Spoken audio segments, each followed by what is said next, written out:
Hello there, welcome to another edition of the Holiday and Cruise Clinic. Now this is the only programme on TV that's purely dedicated to answering your holiday, cruise and travel related questions.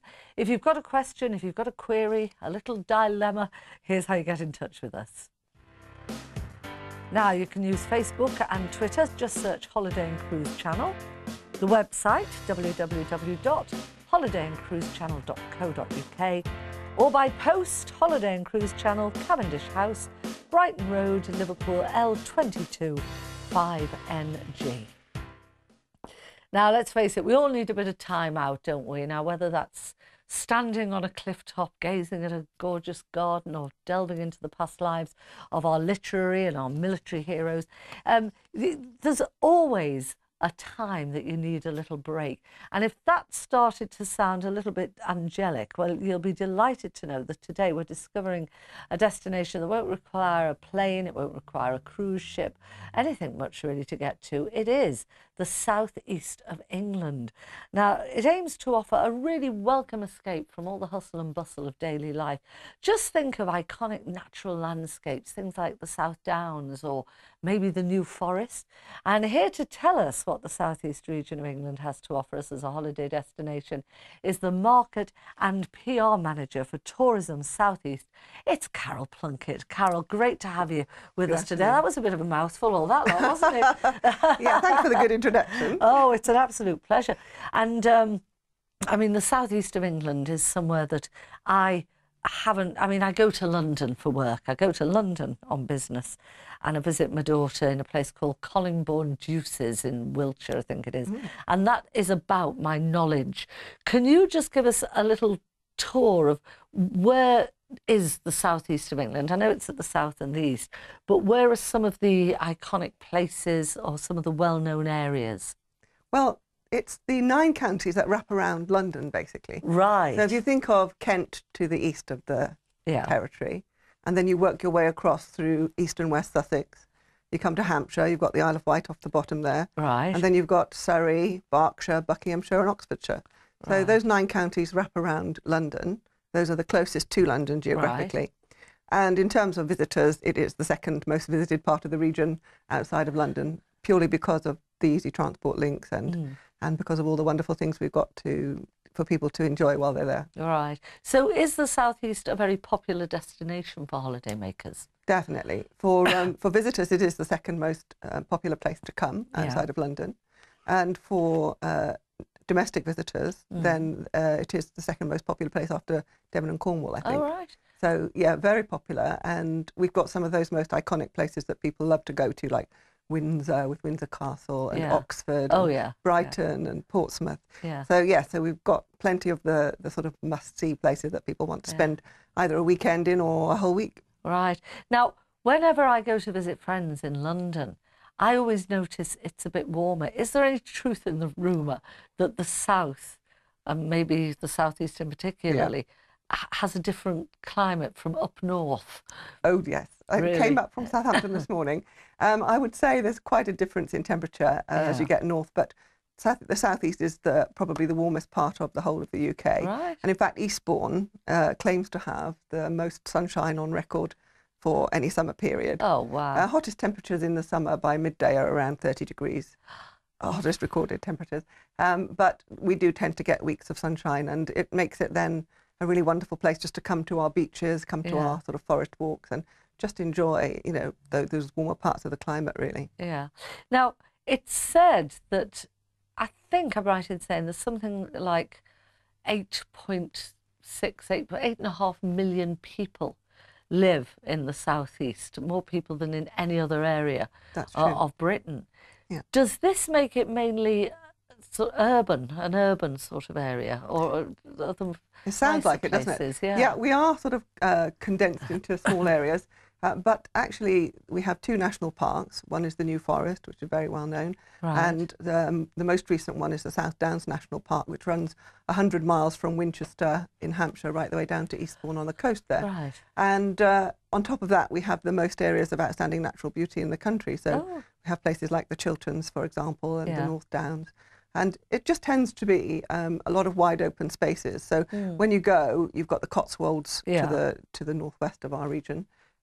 These are places that people go just to enjoy the beauty of Britain, basically. And we have those in spades, really. Every county has so much natural beauty that I think people just come to relax in those areas. Right. I remember my husband and I driving somewhere down south, as we call it, and we went looking for the Cotswolds and we couldn't find it. We'll have to take a map and plan it a bit better next time. I was saying, I'm sure that there should be somewhere near here. I was holding the map upside down and all sorts. But tell us a bit, if you will, Carol, about the New Forest, because when you say New Forest, I think of a big forest with wild ponies. What do you find? What is the New Forest? How big is it? What are any facilities there? What do people do there? It's a hunting ground that was planted by William the Conqueror. Oh, right. And has been in existence since then. And in fact, it's a very unusual part of the country where it's not just forest. There's a lot of open heathland, but also the New Forest has around 40 miles of coastline, which takes in from just to the east of Bournemouth. Along the coast, you come to Lymington and Buckler's Hard and places like that. And because it's William the Conqueror's hunting ground, there are ancient rights associated with living there. So if you're a resident of the New Forest, you get rights of pannage, which means you can turn your horses out onto the forest, and you can also turn your pigs out at various times of the year. Not everyone has pigs, thankfully, and they're not always roaming about. But it's a place where you get this feeling of, traditions have stayed the same for centuries.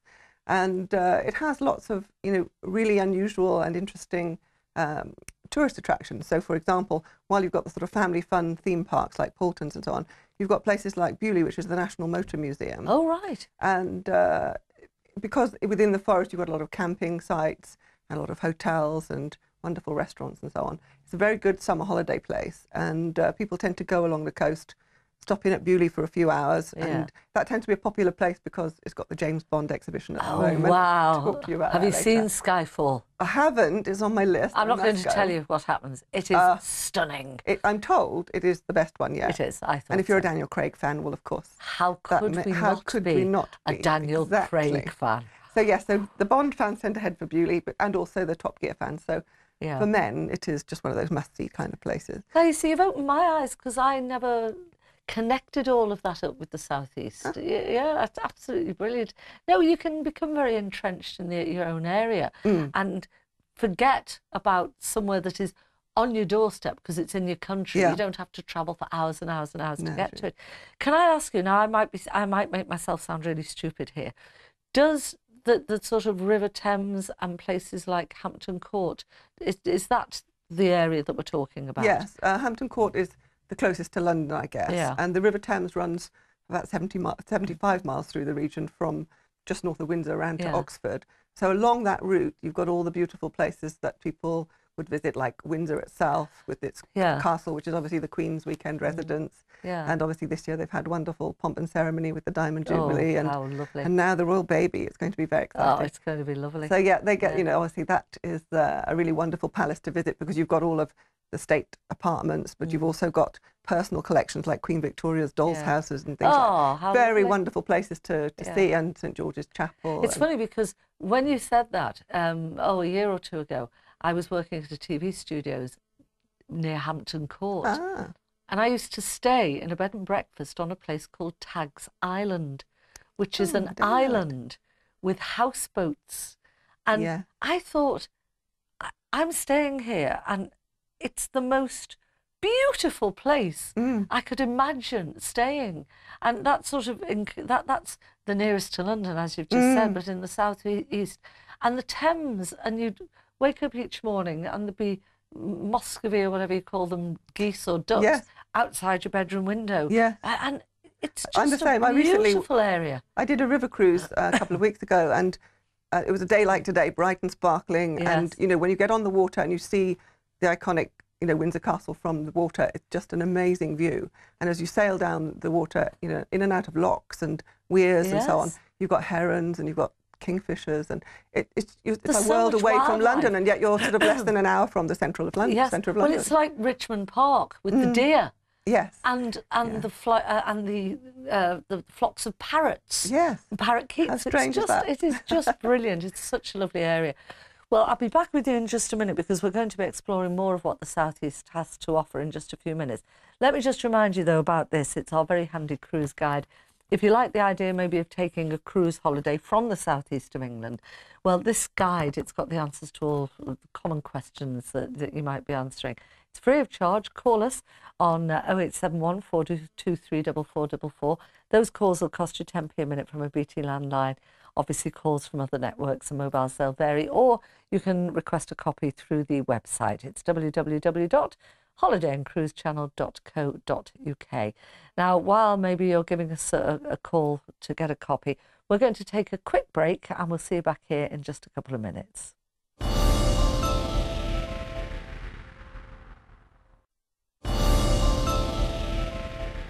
Hi there, welcome back to the Holiday and Cruise Clinic. Now today we're exploring what Southeast England has to offer as a holiday destination.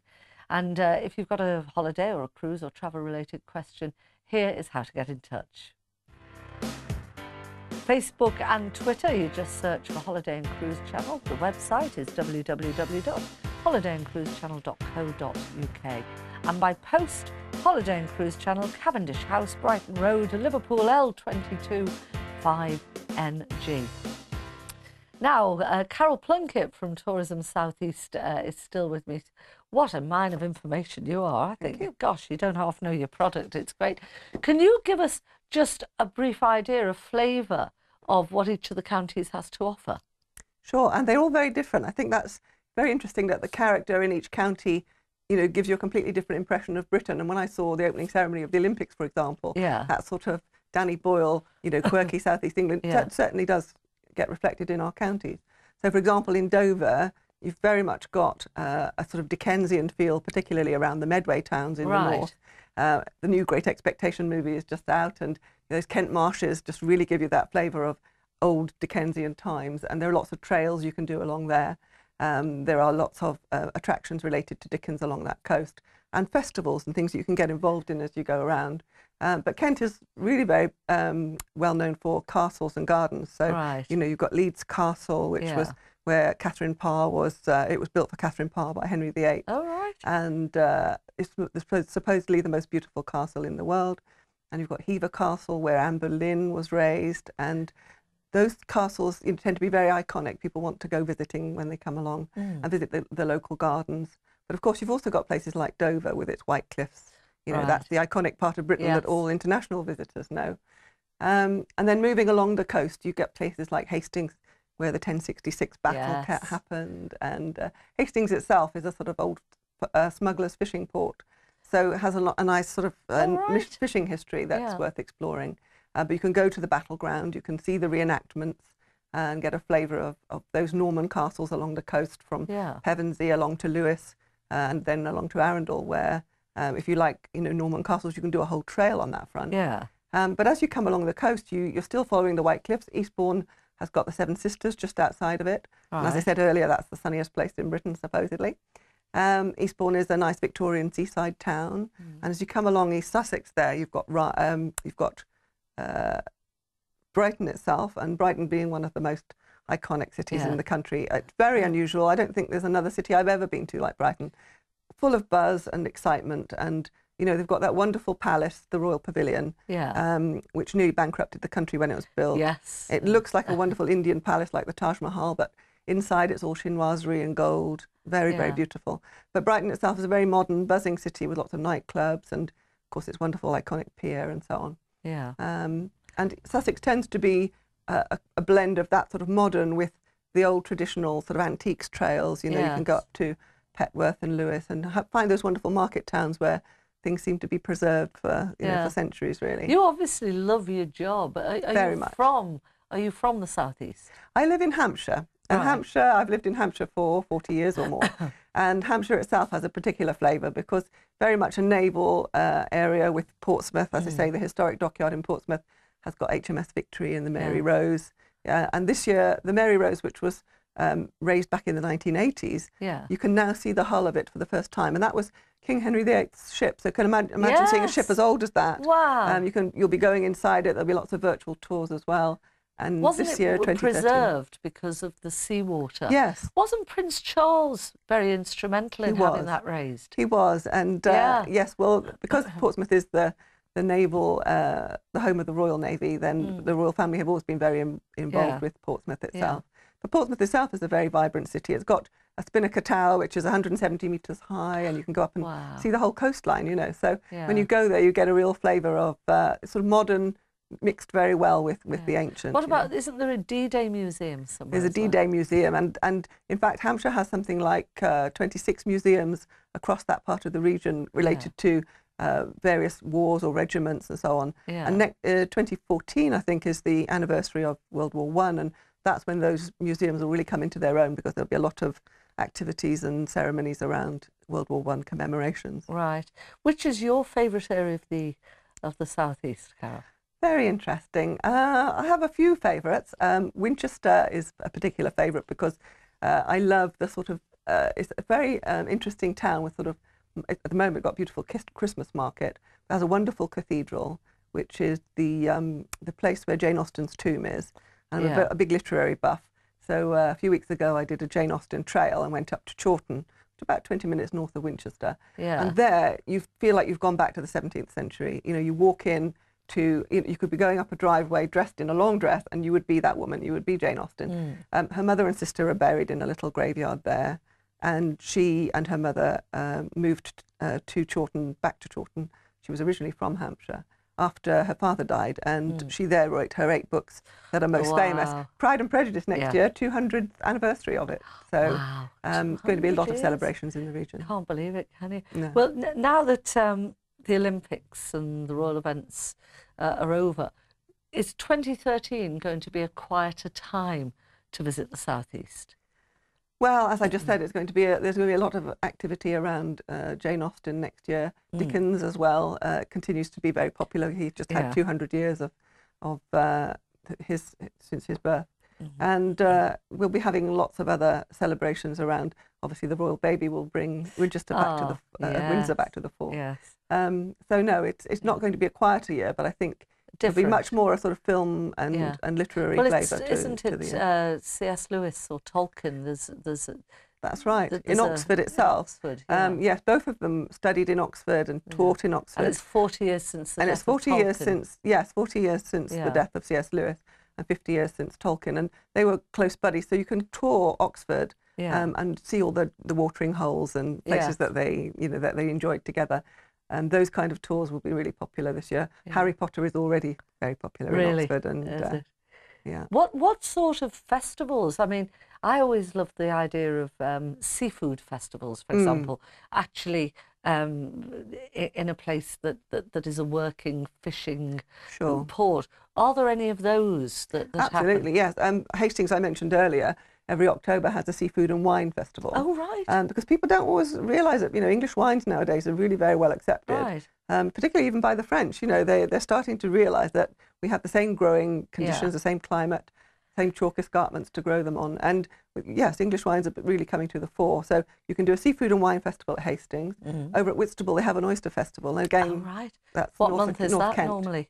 Any idea? Well, oyster festival, I believe, is September, but don't quote me on that.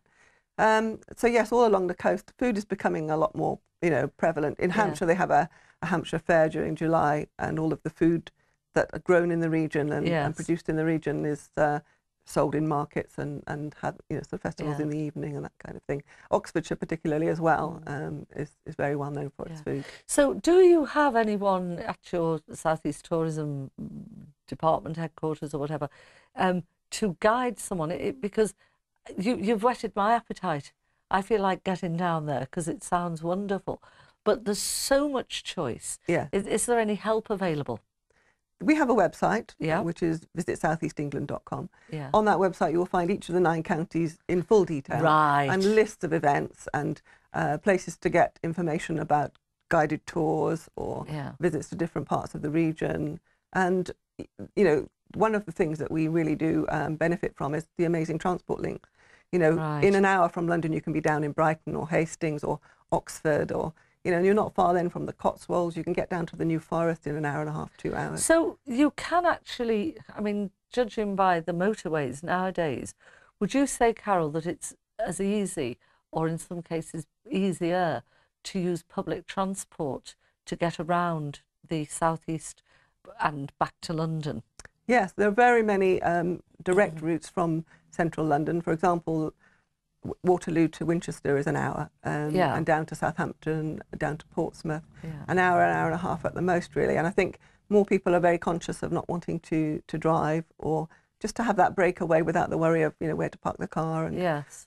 So it's an easy region to get round because of the M25, and just off the M25, you've got the A3 that takes you directly down to Portsmouth with the new Hindhead Tunnel. Right. You've got the M3 that takes you down to Southampton and the New Forest.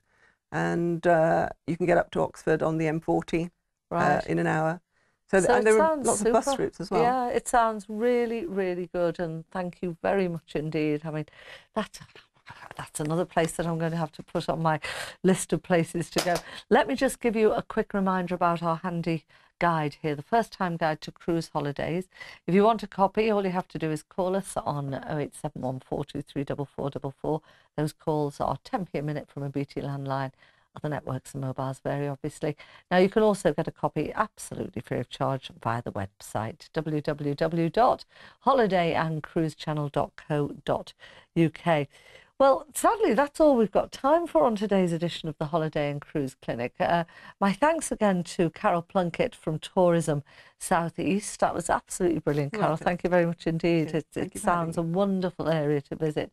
And as always, thanks to you for watching. And I'll see you again next time. Take care.